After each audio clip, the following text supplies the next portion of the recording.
Okay, top 10 games video. Let's get it going. Let's do it. I'm excited. I'm excited to dive into these games and talk about them some more Whoa, and whoa, get it whoa, whoa. going. Hold on.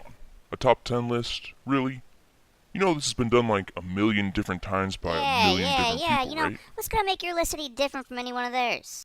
Well, I was also planning on giving each game a valid criticism during the list. So I'm not just sucking each game's dick off for the whole video. No game, no matter how good it is perfect.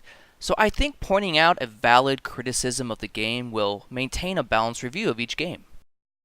Okay, I guess that's fine. I mean, it's a fair point. Yeah, that's I'd be open to okay and all, giving this but I video mean, my like, time. Is that it? Is there anything else you can give us? Yeah, of course. I'll make a recommendation based on something you might like. Okay, alright. Alright, I Proceed guess I'll with your allow little that. video, sir. Now go ahead with your little list. Okay, right.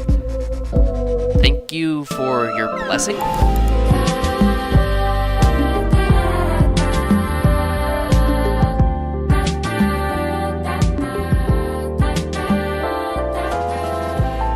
Alright, so we start off with the number 10 slot, and that one goes to a game that I wish I could put higher on my list, Metal Gear Solid 5: The Phantom Pain. My hype for this game was at the maximum level after years of trailers and clips, and after waiting forever and finally getting my hands on it, I was blown away with the depth and detail in this game. The game offers a variety of ways to tackle your missions, whether it be through stealth or action, lethal or non-lethal, dog or horse. The gameplay is solid and polished to a T, and the graphics are nothing to scoff at either. It's not an open world game with stealth mechanics, it's a stealth game that's gone open world. Kojima and his team perfectly executed this, while also keeping that Metal Gear Solid stealth feel and expanding the game tremendously from previous titles. The big issue with this entry in the series, and the reason why it's not higher on my list, is because of the unusually poor storyline. Metal Gear Solid titles have been known for their captivating and unique stories, but Metal Gear Solid 5's story feels like it's not quite at 100%. It's been given this extremely interesting premise, but the story just falls flat. Even the ending feels unnatural.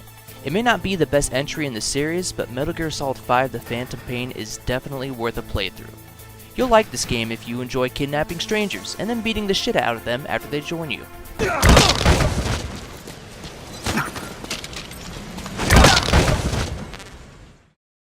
Number 9 on the list goes to a very recent game that still has an enormous following even after being out for just 1 year. Of course, I'm talking about Overwatch.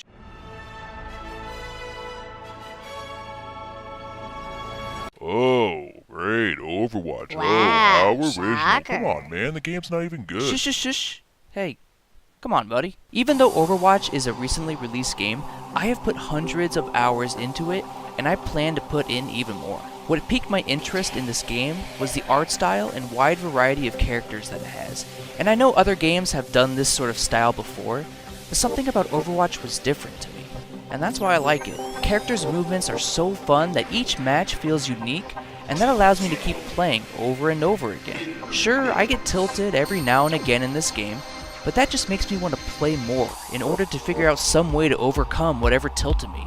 My highest competitive rank was Mid-Masters, playing mostly Ana and tanks, but I hope to get to Grandmaster soon. While Blizzard does a lot of things well with this game, there is one thing that they just don't get. Blizzard doesn't get fun. I don't think Blizzard knows what fun is. Nerfing certain characters just because bronze players on Reddit can't figure out how to overcome whatever they're complaining about isn't right. Genji? Nerfed. Widowmaker? Nerfed. Roadhog? Nerfed into non-existence. Come on, Blizzard, just let me have fun. If you enjoy constantly being angry with random people over the internet, you'll enjoy Overwatch. Next up is number 8, and this one goes to Kingdom Hearts 2. But those triangle QTEs! Yeah, I know.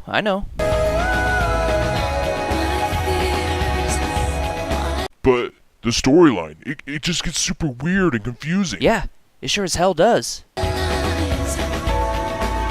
But you know what? I don't give a Just shake that ass, bitch, and let me see what you got. I still remember picking up this game when I was younger and not being able to wait until I got home to play it.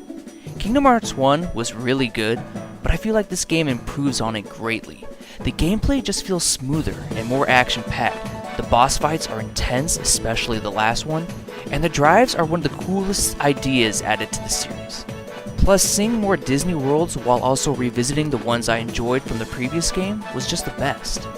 The storyline does get pretty crazy with the nobodies and can turn some people off to the game. And yeah, the QTEs were kinda silly, just because it wasn't timing based, so you could just mash it during the cutscenes and it would still register. But besides those faults, this game still holds up for me today.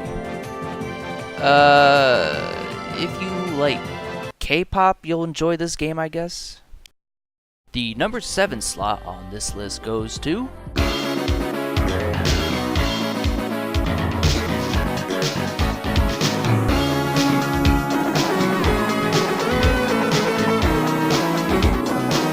Now, I put this game on this list not so much for the game itself, but the impact it had on games that I did play later. Wait, what? No, I mean, I did play this game a lot as a kid on my Super Nintendo against the computer and my friends. I did enjoy it. But this game also brought me into the fighting game genre, which I still play today. Third Strike, Ultra Street Fighter 4, Street Fighter 5, I wouldn't have played these games and have the knowledge I have today about Street Fighter without starting with this game first. The only issue I have with this game is the same issue I have with any fighting game. The steep learning curve it takes to get good. If you're willing to put in the time though, this isn't a big issue. I think you'll enjoy Super Street Fighter 2 Turbo Edition if you enjoyed Super Street Fighter 2 Not Enough Turbo Edition. The number 6 spot on this list goes to Bioshock 1. Now everyone probably already knows this, but this game is a stellar first-person shooter with one of the most revered stories in a game of all time, and for good reason. But the reason I put this game in was because this game paved the way for some great memories with my friends. Boo, lame. Yeah, that's You suck, dude. that's pretty fucking stupid, man. Yeah, I know, but it's true. This game wasn't an integral part to it, but it's still something we reference and talk about to this day, so that's why it holds a special spot on my list.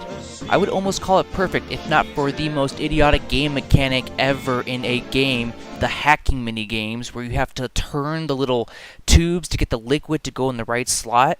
These guys are some of the biggest time-wasting, no-fun, idiotic crap that I've ever had to play in a game. Luckily, the second one fixed it by making it a short, timed mini-game, but wow, the ones in this one are insanely bad. I think you will enjoy this game if you enjoy the smooth sounds of Bobby Darin's 1959 album, That's All. Alright, we're halfway there, so next up is number 5, and this slot is going to Borderlands 2. There is no better feeling than getting legendary loot, okay? I live for this stuff. Loot just shivers me timbers, and Borderlands 2 does this better than any other shooter loot game, hands down. Not only does the game vastly improve over the faults of the first game, but with the classes and the DLC classes, it is immensely replayable online or solo. I have hundreds of hours in this game, and they are from solo play only. I cannot get enough of loot. One issue I had with this game is the sometimes terrible writing and dialogue. I mean terrible as in trying to be funny, but just coming off as cringy. It has great characters like Handsome Jack, who is this very interesting and somewhat likable villain. Oh, where the hell is... Oh, I had a violin somewhere. I was gonna play it all sarcastically. God damn it, it was gonna be awesome. Blake! Where's a bloody violin? But then it has characters like Tiny Tina, who just spout off random nonsense in a desperate attempt at humor. I'm a little teapot, bloody and cut. Here is my handle, here is my butt. Put a little bomb in a hot ass damsel, blow stuff up and make people die. Squishy, squishy, squishy, squishy. Also, the new Game Plus modes are kind of broken, so there's that too. I'm gonna go off on a limb here and say I think that you'll like this game if you like loot, but I'm not too sure about that. For number 4, we're taking it back. Back to the 64. Back to the golden age of consoles. I'm talking about Mario Kart. I'm talking about Super Smash Brothers. And if we're talking about those gems, you know that I'm talking about... Superman 64. What? No, what the hell is wrong with you? You know what? Get that garbage out of my sight. This game was my childhood-defining game. I played this game so much, it was insane. I got all the golden bananas. I got all the coins. I got all the colored bananas. You know, I did it all. I played this game more than any other Nintendo 64 game I owned. You know why? Because this game is the leader of the bunch. You know him well. There's only one valid criticism to this game. It's too addictive. You cannot put it down. It is so good, it will consume your life. Everything, your wife, your kids, your loved one, they're all going to take a backseat to this game because this game is just so damn good that you're not going to be able to put Hey, it down. buddy. You know, that's not a valid criticism of the game, you know. Wait, hold up. Oh, take this, read this. This is my jam. Finally, you. Huh, what? What's this say? If If you like video games, you will enjoy Donkey Kong 64. Okay, come on, man. If you wanna clap as we take you through this monkey rap. Okay, we are at the top 3, the big shots, the top dogs. And who do we have kicking off at number 3?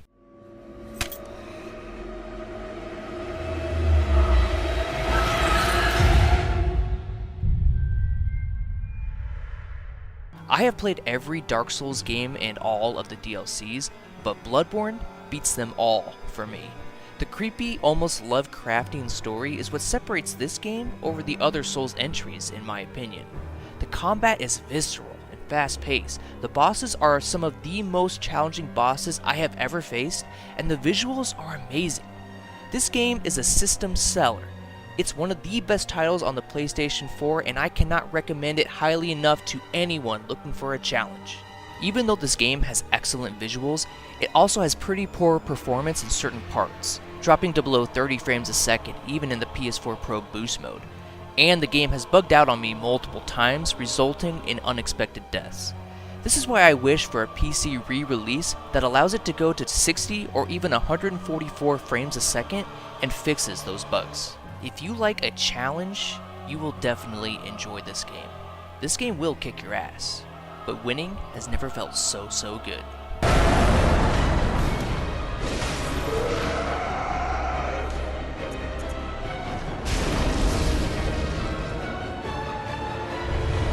Now at number 2, we have the 2015 release that is considered by many to be the greatest game of all time. Hit him.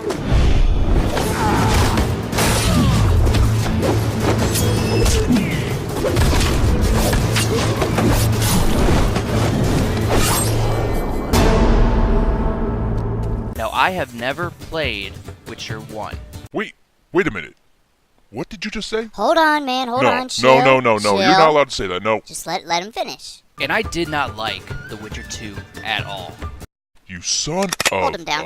a bitch. Hold his ass down I'm gonna right get you. now. I'm gonna get you. But I absolutely loved The Witcher 3. The work and detail that CD Projekt Red put into this game is nothing short of astonishing. The maps are immense, even bigger than GTA 5's, and the world is so detailed and teeming with life, you can't go somewhere without finding something to do or find. Even the side missions have so much depth and detail, they don't feel like side missions at all. The characters, creatures, and story are all so amazing that I cannot recommend this game enough to anyone. Now I can't speak for the console versions of this game, but the PC version is very well optimized. But to play it maxed out, which you should definitely strive for, you do need a pretty good PC. Also, with a game this size, you are sure to encounter a multitude of bugs along the way, which can interfere with your gameplay or ruin your immersion. But these faults are nowhere near enough to deter you to play this game. If you enjoy being the biggest badass of all time, you will enjoy The Witcher 3.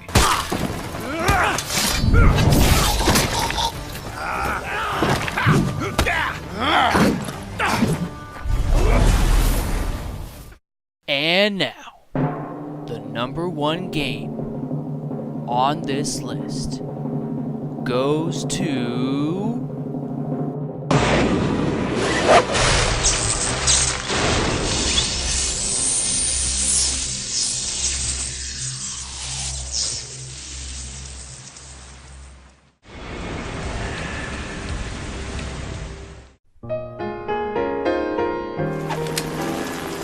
I live on through place is all yours. I'll take care of shelter. Past the flying colors.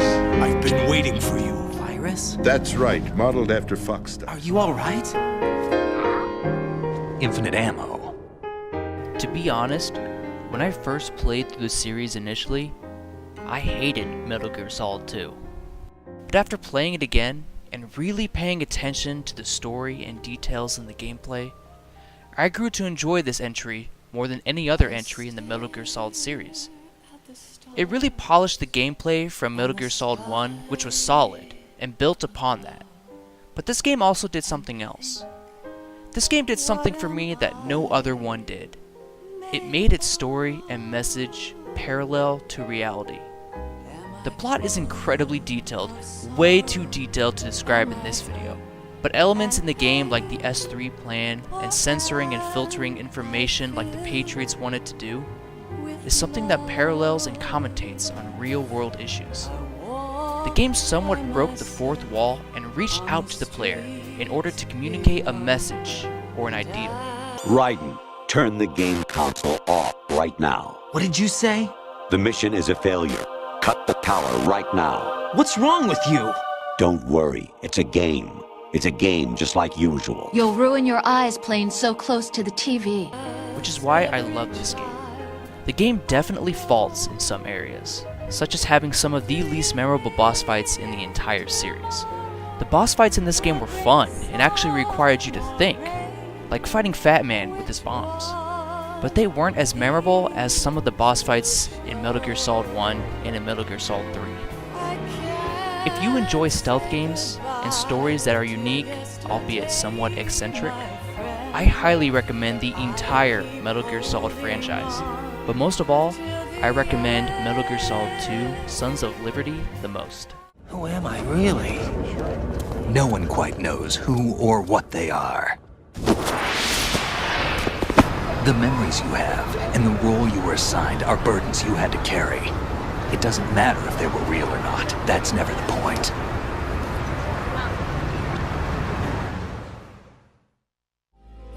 Well, that's it. That's the list. If there's one point that I could fully elaborate on, it's that I'm not making this video to say that these games are the best games of all time. Just my personal favorite games of all time.